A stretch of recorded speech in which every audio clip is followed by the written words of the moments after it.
Iran और Israel के war में अब एक नया डायमेंशन ऐड होता हुआ नजर आ रहा है, जहां पर ईरान की तरफ से धमकी दी गई है कि ईरान एनपीटी यानी कि नॉन प्रोलिफरेशन ट्रीटी या नॉन जो अप्रसार संधि है, परमाणु अप्रसार संधि है, उस संधि से बाहर हो सकता है।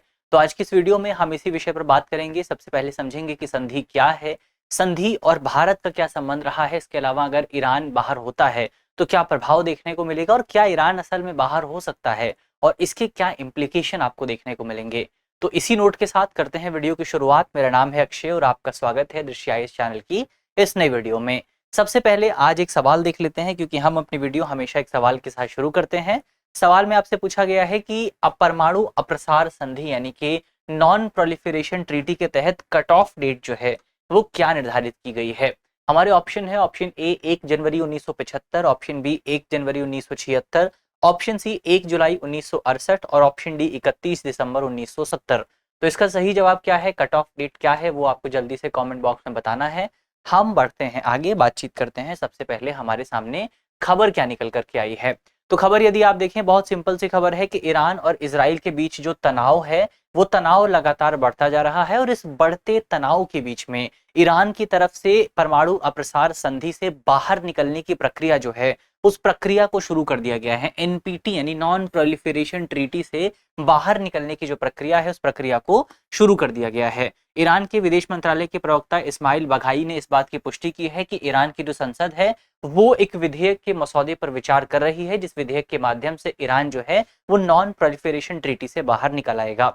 इसके अलावा इस बयान में यह भी दोहराया गया कि ईरान का हथियार के रूप में परमाणु ऊर्जा के उपयोग के खिलाफ जो रुख रहा है वो रुख उसके सर्वोच्च नेता यानी कि आयतुल्लाह खमैनी के धार्मिक आदेश पर आधारित है। इसका मतलब ये है, इन्होंने बताया है कि ईरान नहीं चाहता कि हम परमाणु जो पावर है, परमाणु ऊर्जा जो है उसको हथियार के तौर पर इस्तेमाल करें, लेकिन इसके बावजूद भी अगर ईरान पर यह दबाव बनाया जाता है तो फिर ईरान इससे पीछे नहीं हटने वाला है। ये सिंपल सी खबर यहाँ पर हमने देखी कि खबर हमारे सामने क्या है। अब यहाँ पर सवाल उठता है थोड़ा सा और डिटेल से इस पे बात करने से पहले कि इस पूरी घटना के क्या मायने हो सकते हैं। हमको ये पता होना चाहिए कि एनपीटी क्या है, यानी कि नॉन प्रोलिफरेशन ट्रीटी क्या है। तो ट्रीटी की अगर आप बात करें, एनपीटी जो है न्यूक्लियर नॉन प्रोलिफरेशन ट्रीटी जो है, इस पर हस्ताक्षर किए गए थे 1970 में। कब इसकी शुरुआत हुई थी? 1970 में इसकी शुरुआत हुई थी। और अगर आप टोटल नंबर ऑफ कंट्रीज की बात करें जिन्होंने इस एग्रीमेंट पे साइन किए हैं, तो वर्तमान समय में दुनिया के 187 देशों ने इस एग्रीमेंट पर साइन किए हैं। संधि का उद्देश्य मुख्य तौर पर परमाणु हथियारों के प्रसार और परमाणु ऊर्जा के शांतिपूर्ण उपयोग को सुनिश्चित करना, तो प्रसार को रोकना और इसके शांतिपूर्ण इस्तेमाल को बढ़ावा देना, यही इस पूरे जो आपकी ट्रीटी है इसका उद्देश्य है। अब यहाँ पर कट ऑफ डेट की बात करें, कट ऑफ डेट जो है वो यहाँ पर डिसाइड की गई है 1 जनवरी 1967। कट ऑफ डेट का मतलब क्या है? कट ऑफ डेट का मतलब यह है कि इस डेट से पहले जिन देशों ने परमाणु हथियार को टेस्ट कर लिया है, परमाणु हथियार का निर्माण कर लिया है, उनके पास बम मौजूद रहेंगे। इस डेट के बाद कोई देश जो है वो परमाणु बम नहीं बना सकता है। तो इस डेट से पहले अगर आप देखें तो दुनिया की जो 5 कंट्रीज हैं, 5 जो P5 हैं, उनके पास इस डेट से पहले परमाणु हथियार मौजूद था और इसके बाद बहुत सारे देशों ने परमाणु हथियार बनाए, जिसमें आप पाकिस्तान एंड इंडिया के नाम को शामिल कर सकते हैं। और इसीलिए जो आपका नॉन प्रोलिफरेशन ट्रीटी है इसमें भारत और पाकिस्तान आपको नहीं मिलेंगे, क्योंकि अगर भारत और पाकिस्तान इस पूरी ट्रीटी को साइन करते हैं तो उनको अपने परमाणु हथियार नष्ट करने पड़ेंगे, उनको अपने परमाणु हथियार हटाने पड़ेंगे। और जबकि ये परमाणु हथियार जो है, जो आपकी 5 कंट्रीज हैं जिन्होंने यहाँ इस डेट से पहले परमाणु बम पर जो या परमाणु बम जो है उसको टेस्ट कर लिया था, उनके पास परमाणु बम बने रहेंगे। यही इस पूरी संधि का मेन उद्देश्य आप कह सकते हैं। इसके अलावा ये संधि जो है इसको इंप्लीमेंट करने का काम कौन करता है, इसकी निगरानी का काम कौन करता है? तो इस संस्था का नाम आपने सुना होगा, अंतर्राष्ट्रीय परमाणु ऊर्जा agency, international atomic energy agency. ये एजेंसी जो है, ये एजेंसी काम करती है इस पूरे संधि को इंप्लीमेंट करने का। तो हमने बेसिकली एनपीटी क्या है उसको देख लिया है। एनपीटी के महत्व की अगर आप बात करें कि इसकी इंपॉर्टेंस क्या है, तो ये वैश्विक स्तर पर सुरक्षा सुनिश्चित करने के लिए एक महत्वपूर्ण आधार प्रदान करता है, एक बेस प्रदान करता है। यानी कि ओवरऑल अगर आप देखेंगे तो अगर हर एक देश के पास परमाणु बम मौजूद होगा तो फिर आप शांति स्थापित नहीं कर पाएंगे। तो इस वजह से, क्योंकि इस संधि के माध्यम से परमाणु बमों के विस्तार को रोका गया है, तो ये शांति स्थापित करने का एक महत्वपूर्ण बेस जो है बन जाता है। फिर आपका परमाणु हथियारों के गैर प्रसार को सुनिश्चित करता है, उसके प्रोलिफरेशन को सुनिश्चित करता है, परमाणु ऊर्जा की शांतिपूर्ण उपयोग की अनुमति देता है और इंटरनेशनल एटॉमिक एनर्जी एजेंसी की निगरानी से यहाँ पर पारदर्शिता भी बनी रहती है और देशों के बीच में विश्वास बहाली और सहयोग को भी बढ़ावा दिया जाता है। तो ये ओवरऑल कुछ इंपॉर्टेंट पॉइंट यहाँ पर आपके सामने रहे। तो ये समझौता सुनिश्चित करता है कि अगर कोई देश परमाणु बम नहीं बनाता है तो वो शांतिपूर्ण ढंग से परमाणु ऊर्जा का इस्तेमाल कर सकता है और उसको सप्लाई भी मिलेगी। कौन से देशों से? P5 कंट्रीज से। तो ये चीज बेसिकली यहाँ पर आपको पता होनी चाहिए। चलिए, तो हमने एनपीटी और बेसिकली एनपीटी का उद्देश्य क्या है उसकी बात कर ली है।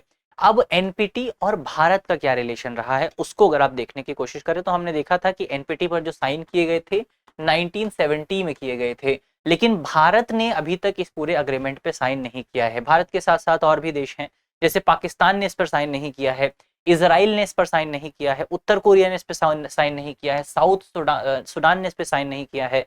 तो ये कंट्रीज हैं कौन कौन से, एक बार फिर से आप इनके नाम याद कर लीजिए। भारत ने साइन नहीं किया है, पाकिस्तान है, इजराइल है, नॉर्थ कोरिया है और साउथ सूडान है। ये 5 कंट्रीज मेन है जिन्होंने अभी तक इस पूरे एग्रीमेंट पे साइन नहीं किया है और उम्मीद है कि इन 5 कंट्रीज के पास पहले से परमाणु हथियार मौजूद हैं। भारत और पाकिस्तान ने स्पष्ट तौर पर इस बात को जो है पुष्टि भी कर दी है। इजराइल के पास भी मौजूद है लेकिन अभी तक ऑफिशियल तौर पर इसको नहीं कहा गया है। और उत्तर कोरिया के पास भी, माफ कीजिएगा, उत्तर कोरिया के पास भी ये मौजूद है। उसने जो है आधिकारिक तौर पर अभी इस बात की पुष्टि नहीं की है। साउथ सूडान की भी पुष्टि नहीं हुई है, लेकिन इन देशों ने इस अग्रीमेंट की पर जो है साइन नहीं किए हैं। भारत का कहना है कि ये अग्रीमेंट जो है एक भेदभावपूर्ण नीति लेकर के आता है। कैसे भेदभावपूर्ण नीति? तो यहाँ पर जो कट ऑफ डेट डिसाइड की गई है 1 जनवरी 1976, तो उससे पहले जिन देशों ने कर लिया वो परमाणु हथियार रख सकते हैं, वो परमाणु हथियार बना सकते हैं। उसके बाद जिन देशों ने किया वो परमाणु हथियार नहीं रख सकते हैं। तो ये क्या है? ये भेदभाव हो रहा है। कुछ देशों ने मिलकर के कट ऑफ डेट डिसाइड कर ली है जिसका कोई भी लॉजिक नहीं है, जिसके पीछे कोई भी रीजन नहीं है। अब 1 जनवरी 1976 ही क्यों डिसाइड किया गया, इसके पीछे कोई रीजन नहीं है।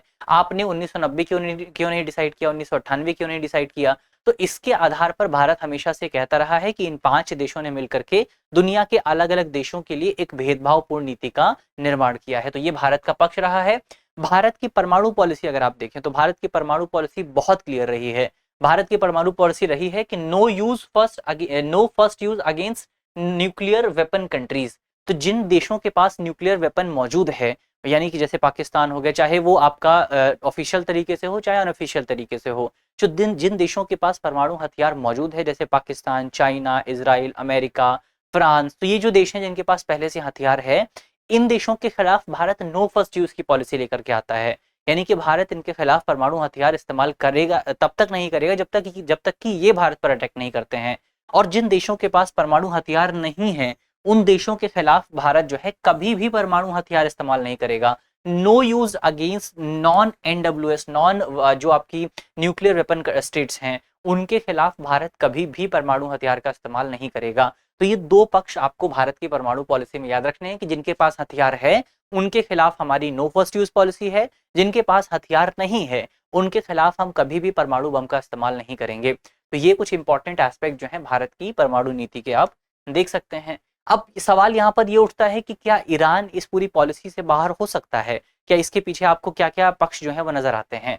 तो ईरान की संसद की तरफ से इस संबंध में एक विधेयक पर जो है काम जरूर किया जा रहा है, लेकिन बहुत सारे विशेषज्ञों का ये मानना है कि ईरान इस पूरी संधि से बाहर नहीं होने वाला है। ईरान बाहर नहीं हो पाएगा क्योंकि संधि छोड़ना अमेरिका और उसके सहयोगों को सैन्य कार्यवाही करने के लिए एक लीगल आधार प्रदान करेगा, एक औचित्य जो है वो प्रदान करेगा। इसके अलावा संधि छोड़ने की वजह से ईरान के ऊपर और ज्यादा कठोर इकोनॉमिक सैंक्शंस जो हैं वो लगाए जा सकते हैं और इस तरीके से अंतर्राष्ट्रीय स्तर पर ईरान और ज्यादा आइसोलेट हो सकता है।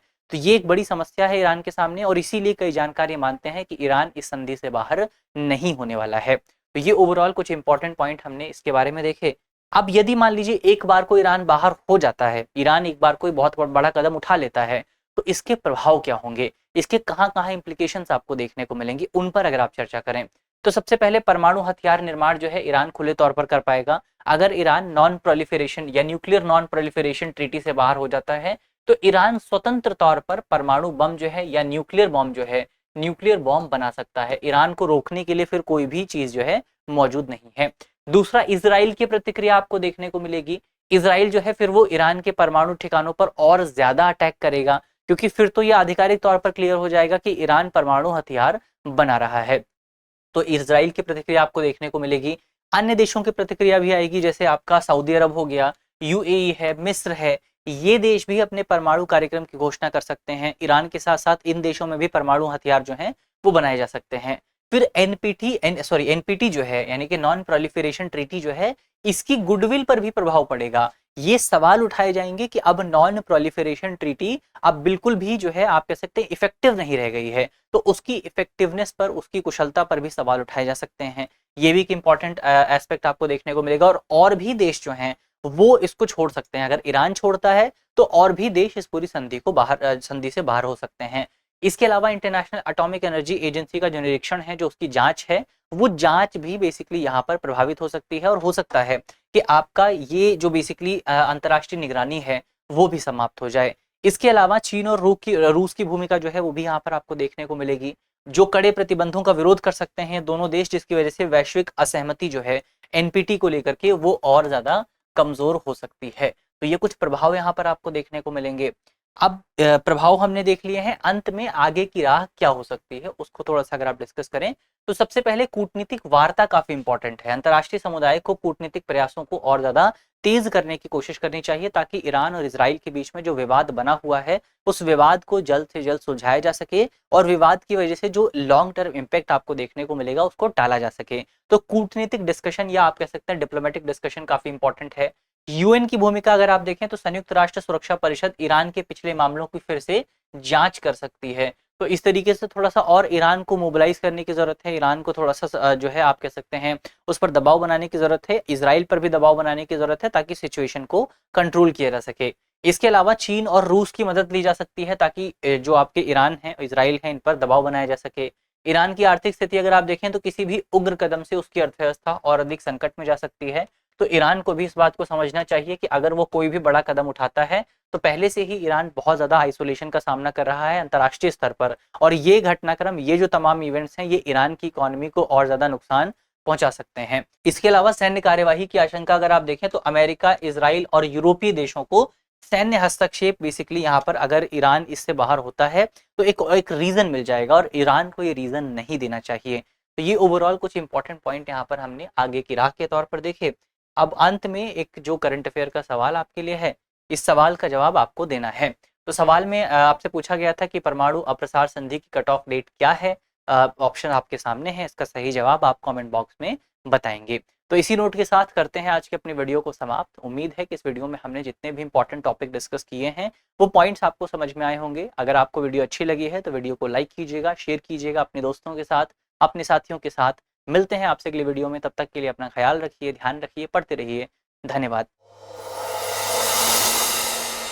डियर व्यूअर्स, अपने एग्जाम की तैयारी को और बेहतर करने के लिए हमारे चैनल को लाइक, शेयर और सब्सक्राइब करना न भूलें।